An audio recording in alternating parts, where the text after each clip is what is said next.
اور اعتکاف کی بڑی غرض کیا ہے؟ شب قدر کی رات کا پانا، شب قدر کی تلاش ہے۔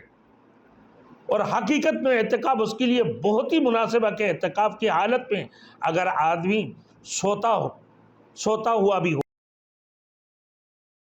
Thanks for watching. Don't forget to like, comment, share and subscribe to Maulana Habibullah Rouhani Official. اور اعتکاف کی بڑی غرض کیا ہے؟ شب قدر کی رات کا پانا، شب قدر کی تلاش ہے۔ اور حقیقت میں اعتکاف اس کے لیے بہت ہی مناسب ہے کہ اعتکاف کی حالت میں اگر آدمی سوتا ہوا بھی ہو تب بھی عبادت میں شمار ہوتا ہے۔ اعتکاف کی حالت میں بندہ سو رہا ہے، وہ اعتکاف میں شامل ہوتی ہیں، اور پھر وہ رات گویا کہ اس نے شب قدر کی رات کو پا لیا۔ اعتکاف میں میرے دوستوں چونکہ آنا جانا ادھر ادھر کی کام بھی کچھ نہیں رہتے، اس لیے عبادت اور کریم آقا کی یاد کے علاوہ اور کوئی مشغلہ بھی نہ رہے گا۔ سب اس کی توجہ، اس کی دھیان اللہ کی طرف، اللہ کی خوشنودی حاصل کرنے کی طرف ہوتی ہیں۔ لہذا شب قدر کی قدردانوں کے لیے اعتکاف سے بہتر صورت نہیں ہے۔ تو اعتکاف یہ سنت مؤکدہ، اس سے بہتر قدردان اور رات اعتکاف سے زیادہ قدر نہیں ہو سکتا ہے۔ نبی کریم صلی اللہ علیہ وسلم اول تو سارے ہی رمضان میں عبادت کا بہت زیادہ اہتمام اور کثرت فرماتے تھے، لیکن آخری عشرہ میں کچھ حد ہی نہیں رہتی تھی۔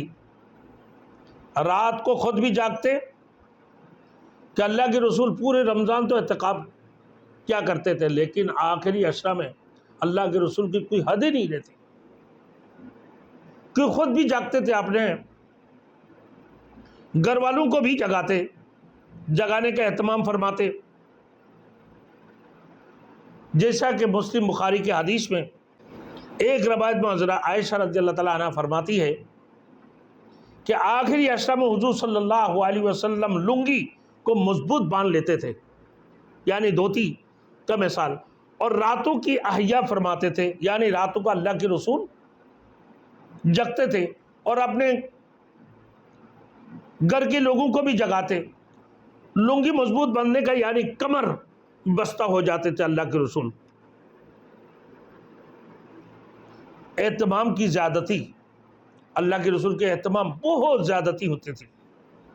اہتمام کی زیادتی بھی ہو سکتی ہے، اس کی مطلب دھوتی باندھنے کا مقصد یہ ہے، یعنی لنگی مضبوط باندھنے کا مقصد یہ ہے،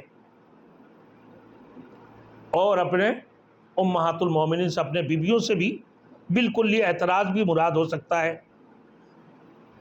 حضرت ابن عباس رضی اللہ تعالیٰ عنہ کے ارشاد مبارک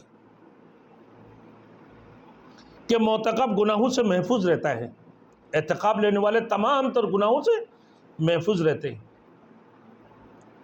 اپنے آپ کو اللہ کی خوشنودی کے لیے اپنے گھر بار سب کچھ چھوڑ کر، دنیا کی تمام تر مشغولات کو چھوڑ کر، تمام مصروفیات کو چھوڑ کر ایک اللہ کی خوشنودی حاصل کرنے کے لیے اللہ کے گھر کے اعتکاف لیتے ہیں،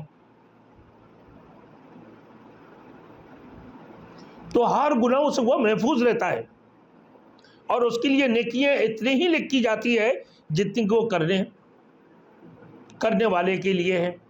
دو مخصوص منافع بھی اعتکاف کے ذریعے سے حدیث میں ارشاد فرمائیں گے کہ ایک گناہوں سے حفاظت ہو جاتی ہے،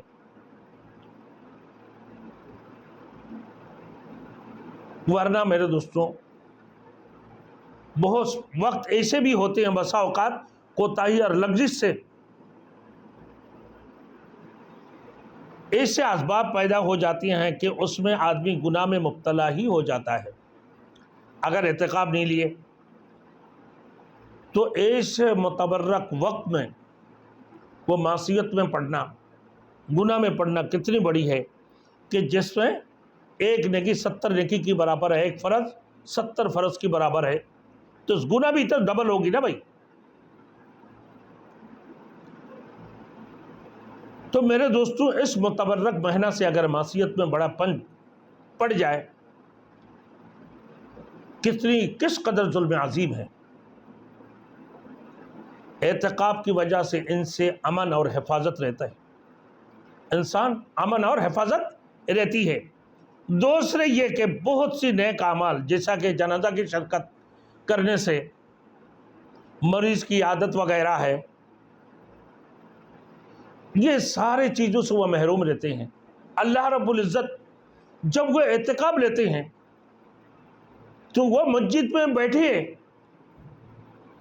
اعتکاف لینے والے جو معتکف ہے اس کو اللہ رب العزت وہ ثواب عطا فرما دیتے ہیں، بغیر نماز جنازہ بغیر پڑھے اللہ اعتکاف کی وجہ سے اللہ اس کو وہ ثواب عطا فرما دیتے ہیں۔